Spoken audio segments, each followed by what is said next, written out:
guess what? There was a huge overgrown white boy being his bully. And the second I saw that film, I was like, that could have been me.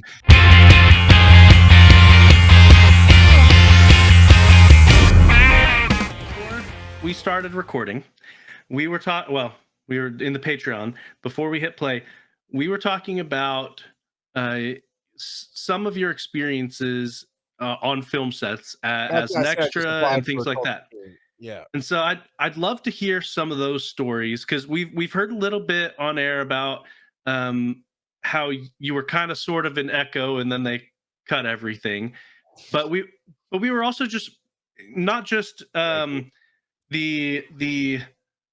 specific experiences, but also like, what does it look like? Like we were talking about some I asked, do the film sets even let you take your phone on there? So let's hear about some of those. I don't know. I don't know what joke to play there. Okay, so we'll start with the phones. It depends on the set. Disney, notorious for no phones. It's weird though. That's for some reason that's only when kids are on set. Like I said, I filmed with Echo. I think a total of 6 days. 3 were for me, and then 3 ended up being a mix of the kids doing different things. And I was just on set. So the ones that were for me, no kids were on set. So they came around and gave us Shield logo, legitimately red tape that had the Marvel Shield logo on it in Agents of Shield, and it would block the camera. And so basically they would just cover your camera with the red tape, and then you could mess around on your phone, including the top camera, and you just mess around on your phone all day long. But when the kids were on set, it's those magnetic locking bags, and you walk up to the table, they put it in the bag, lock it for you, hand you the bag. And that, my God, dude, make sure you bring a laptop or something, because if all you want to do is rely on your mobile device, and I don't know what they did about tablets, I don't remember, but the phones, it was bad. Bring a book, people. Bring a book. You depending on what you're shooting, you might need more than a book, especially if you're a parent watching your kids. Like, I'll go and watch them, but they're doing the same thing over. You don't have, as an actor, at least you're waiting for the next roll call, the next thing, whatever. You can't really go on set and watch. But with your kids, you kind of can stand near because you have to. Your guardian, you're supposed to be with them all the time. This and that. So, all right, Disney is weird about the phones. Everywhere else, because it's not Disney, so it's not that big of a deal that I've been on. God, the hospital one, I forget. The Resident, we've been on the Resident a couple times. Sleepy Hollow. Man, Bad Girls was the worst. It was the worst to work on. But Fox has a studio here in Conyers, and a number of studios right here now. I've only been to the Fox studio once. That's always a fun day because you're inside. That's where The Resident is filmed, and that's where Sleepy Hollow was filmed, except for the times they were doing on location stuff. So if you go to a studio, it's usually nicer chairs. It's definitely all climate controlled because they're in there all the time, and it's all sets. And it's really cool how they can do backgrounds for cities and change the lighting for day and night. And here's some wooden, like you're on the backside of a new built house, right, with the studs and everything. And you walk through and you're inside a professional hospital. It's really cool to do those kind of things. And Crafty is always good at the studio because it never changes. It's always the same people. Crafty? Craft service. Like craft services, so yeah, like food and stuff? Yeah. Mm-hmm. Yeah, man. It's and Fox is, and Marvel's got the best food. I'll tell you that right now. Marvel, I love being on a Marvel set, even when you're on with kids because of the phone thing. But they set up weird. So let's talk about on location, right? Because the studio is a studio, all of them are about the same. You walk in a certain way, you check in, you go sit in an extras room, and you basically be quiet when the bell rings. On location, it can go anywhere from awesome to horrible. And the awesome ones, Disney puts out some good money. Movie sets usually have decent money, where it's a tent town. Like, you can tell we're filming over there. So my daughter filmed for some Anne Hathaway movie where she falls in love with a young rocker. I don't remember what it's called. And it's a concert scene. So you see over there is the concert. Like, they had daytime stuff and they're waiting for it to get dark and they're gonna shoot the concert scene. So they had a full stage built, a real concert stage, and then everybody piled around, whatever. Those tents did not have flooring on the bottom. Some put flooring down, some don't. And when they don't, big boys and chairs tend to sink into the ground. I always bring my own folding chair because I have one of those bigger camping chairs that I like to use. You want to do that. You want to bring power, like an extension cable because there's not always power around. You want to bring power banks, your own snacks, but 'cause you never know. But craft services usually is pretty solid. The worst one was in the elements at we were doing Good Girls, and they were filming some kind of birthday party for one of the kid actors. And Okay. now there are rules for kids. Well, first off, the background tent was like half a mile away from where they're shooting, but it's close enough to just make everybody walk down the street. And it was about this time of year, except colder. So it was getting down as it started to get dark in the afternoon. I mean, never got warm. It was, at most 60, 65 degrees, which is, wear a hoodie kind of thing, whatever. But as it started to get dark, it started to get cold. And they wouldn't let us bring our chairs down to the set where it's his house. They had rented somebody's house to film this in the backyard. So all the cameras were set up, blah, blah, blah, blah. We're in the front yard. Craft services there, but only for the primaries, is what they said. So no coffee, no hot chocolate, no snacks, no food, no nothing for us parents. Couldn't bring a chair to sit in. So we had to stand around in this driveway. And of course, you had to be quiet every time they called action. And they just kept filming over and over and over. What was even worse is kids at certain ages can only work so many hours, but they could all kids under that are minors, all kids can only work so many hours before they have to get lunch. And I've definitely been on some sets with my kids where lunch will happen before a regular break for the kids because it's a time thing. And there's usually an advocate from the state on there. There's no advocate from the state on this site because they took forever to get the lunch. And when they did serve lunch, there was very little kids could eat. Now, technically, kids can eat all of it, but think about for whatever this means in your mind, fancy exotic type food Yeah. that The kids are gonna be like, "Nope." yeah, it might be grilled salmon, but it's also got parsley and all this extra and all this extra Yeah. stuff on it, right? And I mean, and so parents were getting mad. They were fussing about it because there's no French fry, no simple foods for Yeah. kids on that set. It was no, my kids had a blast, and they're all over that episode. It's in the first season. I don't remember what episode it is, but it's the backyard. I mean, you just constantly see my kids running around in the scene. And at the birthday party, they're both down by the birthday kid, full on camera. Anyway, proud parents moment, but as a background actor, it sucked. Um, Now, so with your kids being extras, do you have to follow the Coogan's Law stuff? Where you have to put a certain percentage uh, into a protected trust or whatever? oh no, no, no, no. Um, no, and honestly, I give them the money.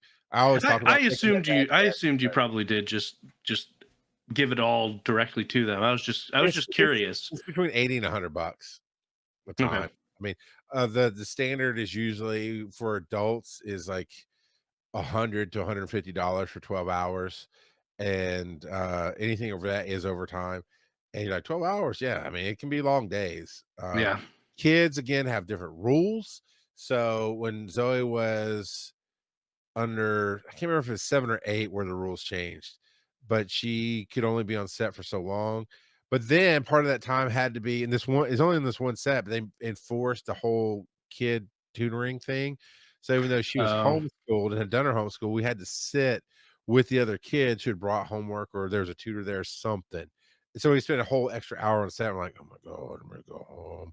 Because as a parent, I've just been sitting there all day doing nothing.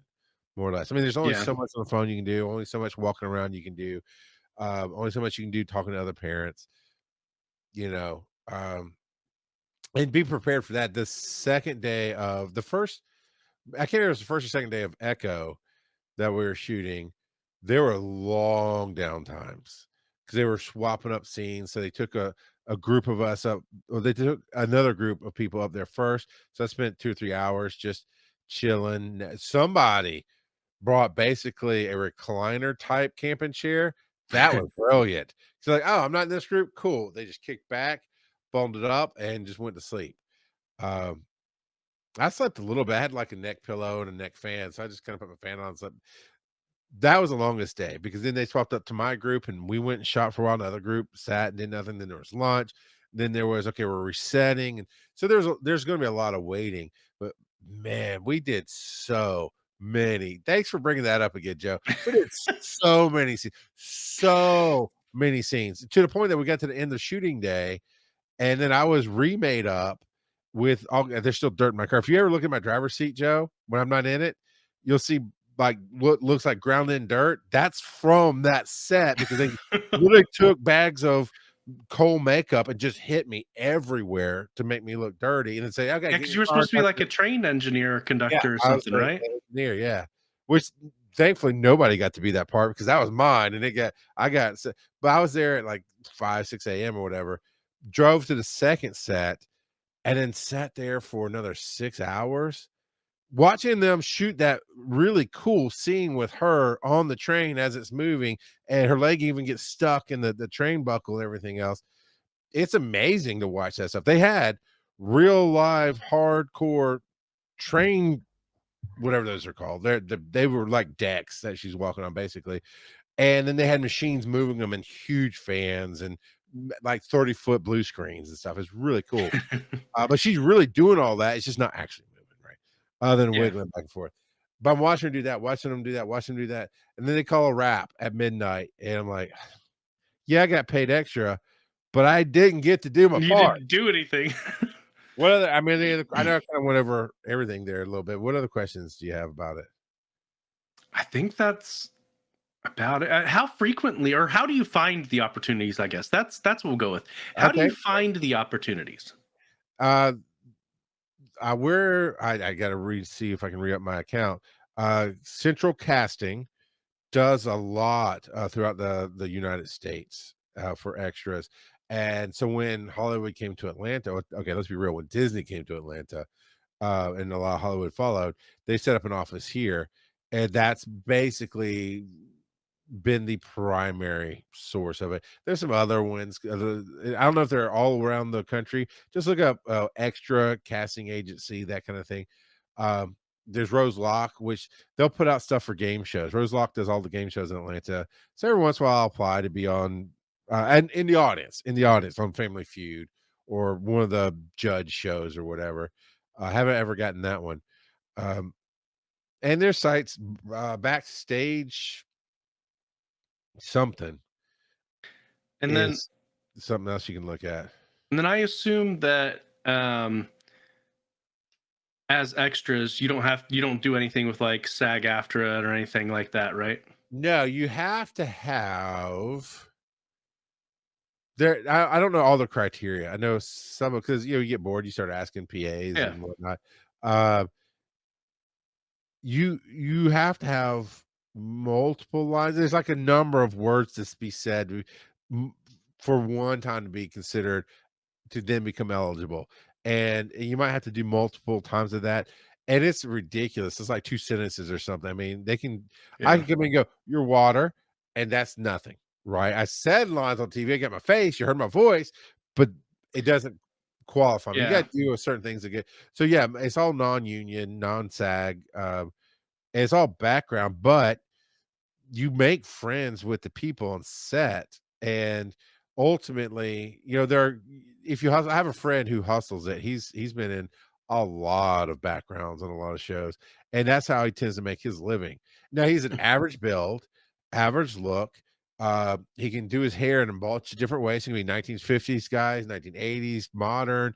He's got that's He's another a thing you can do. chameleon. Yeah. And a lot of times they want you to bring your own clothes. And they'll give you, here's some guidelines, here's some things. Don't wear logos or words Yeah, or those kind of things. they want Uh, more generic looks. yeah, and they ask, there's if you go to Goodwill or somewhere, maybe a little bit nicer, depending on what you wanna spend, uh, have you a suit, your formal prom dress, formal suit, just any kind of different outfits you can think of to put together, because they'll ask for those kind of things, Yeah, and different outfits for generic yeah. settings. Yeah, and, there's been many a role I haven't gotten because I just have what I have, right? And most everything has something on it. So I do have some like, I have a You mean EMT. they're not looking for people with hockey jerseys all the time? Not all the time. Soon you'll see me on with my, um, but yeah, the new one I just found actually, so that's the other thing. Just start searching stuff on Facebook and TikTok. Well, actually, I haven't tried TikTok. I should try that. But, do your city and casting calls, or do your state and casting calls, um, and do it on sites like Facebook or TikTok. Don't go to Craigslist because that's a whole different casting call you might not want. People still use Craigslist? I don't know, but, you do it, then the algorithm will start popping up ads because that's what they will do. That's how I just got back into it was, not central Well, and casting. I'm sure it definitely helps to that you live right next to a city that is well known for Oh, film yeah. production. Yeah, it definitely has helped, and that's the thing, it fell off because Disney has now left and gone to London. So that funnel had dried up. I need to re-up my stuff. But On Location Casting is another one I just signed up with for free. Now you can do a paid one, but I did the free one. And Central Casting is free. And there, I love Tulsa King. I like Sylvester Stallone. I really enjoy. And they put out a Facebook ad for needing extras, EMTs, this kind of thing, that kind of thing for Tulsa King. So I went and made a profile and just sent them some information. So Tulsa King is filmed Apparently, there. yeah, Nice. I did not. There you I go. was not aware. All There's still a right. number of things. So, and you're drivable, Joe. And that's the other thing too. If you're willing to drive, there are people who won't go an hour. And I've definitely driven an hour and a half to 2 hours to a set because usually if it's like, hey, we're gonna book you and we'll give you $25 because it's you're driving 2 hours. You might be there at 4 in the morning, 5 in the morning. I mean, it can be really early, but you're gonna get paid no matter what. If they cut you half the day, you're getting the full day's pay. If you go over 12 hours, you'll get overtime. You're getting paid, and mostly you're sitting around doing, unfortunately, you're sitting around doing nothing half the day. But, yeah, Joe, you I, could always come crash on the couch and then drive out there or whatever, if that so was a thing you were interested I was in. just thinking you were talking about like 12-hour days and it's only $150. That's not always. Usually it's like it says 10. I just saw the one I just saw was said 12 for 150. Now that's but 10 is like it's I was roughly just trying to think of what the hourly rate would be. it's not a ton of money. No, because that's like Uh, 15 $10 $15 an hour. yeah, but I'm But not I kidding. mean, $10 $15 an hour to sit around and do nothing most of the time. You're most of the time I've been really well taken care of. As far as like, hey, here's air conditioned tents, here's heated tents. We're shooting on location. We couldn't fit a tent. That was Will Trent. I filmed in Will Trent, and we had to be in the shipping yard because that was the scene. So they brought out just as many space heaters as they could find. They made extra batches of hot chocolate and brought it around to people. They brought in blankets. A lot of places will try to take care of you, and so you're getting paid to sit there. And a lot of working parents, like remote workers, will put their kids in this thing because their kids will come in and out of the scene or whatever, and they're sitting there having a Zoom meeting with their client or whatever. Hmm. Not everything works that way because sometimes you're in the Yeah. middle of nowhere, but for the most part, you're filming in places that have good signals and whatnot. I enjoy it, honestly. Um, the only time I haven't enjoyed it was on Bad Girls, and then one time, and it's just because I didn't get picked, but it's on Sleepy Hollow. And it was the first time they were shooting like right down the road. So even though it was a 5 a.m. call, I got up at 4:30 and I was on set by 5 a.m. Um, and that's how close it was. And it's like biker bar. And man, I was decked out, brought my stuff. They added some rings. I looked really cool and sat in this hard bench booth all day, all morning. It only went to like 10 a.m. or something. Like, yeah, we're done. I'm like, this look I wanted to be on screen with. Not some of the other stuff you put anyway. It's a lot of fun, and sometimes it's last minute notice. You'll get texted. Sometimes it's the night before going, hey, rush call. But typically you'll get a word 3 or 4 days in advance, and you just have to have a flexible schedule. Yeah. And just if you're gonna not do it, just say no and don't do it, you know. They'll still keep asking you. Yeah, Bob's as now long as you're asking if he can upfront be and not overcommitting. Bob is now asking if he can be an extra in movies. Um, Homeschool let me field trip. let me tell that as you roll the dice, I'll tell this real quick. But it's not fair, but I think do it once is definitely to see what it's like. Maybe do it 2 or 3 times to see the differences. You pick whichever one you want there, Joe. Um, but when I was a kid, and we're talking about South Georgia, mid 80s, okay? Somebody came to film something in South Georgia, and it was all over the radio and all over the newspaper. Hey, they're looking for extras. This is what they're looking for. They're looking for kids. And immediately, man, the bug lit me up. I'm like, Mom, I want to. And my mom, a little bit racist and a lot of a butt face, was like, oh, they don't want boys your size. You're not the right color for boys your size. I'm like, I mean, that hurt me in so many ways, right? It was so wrong. I don't remember the name of the movie, but it's one of who's the main Hobbit in Lord of the Rings? Actor. The Elijah Wood. Elijah Wood is one of his first films that he did. And guess what? There was a huge overgrown white boy being his bully. And the second I saw that film, I was like, that could have been me. I was so traumatized because my mom was butt faced. Man, so yeah, if All you right, you got can, smack the gavel. She's the butt face. rest in ashes.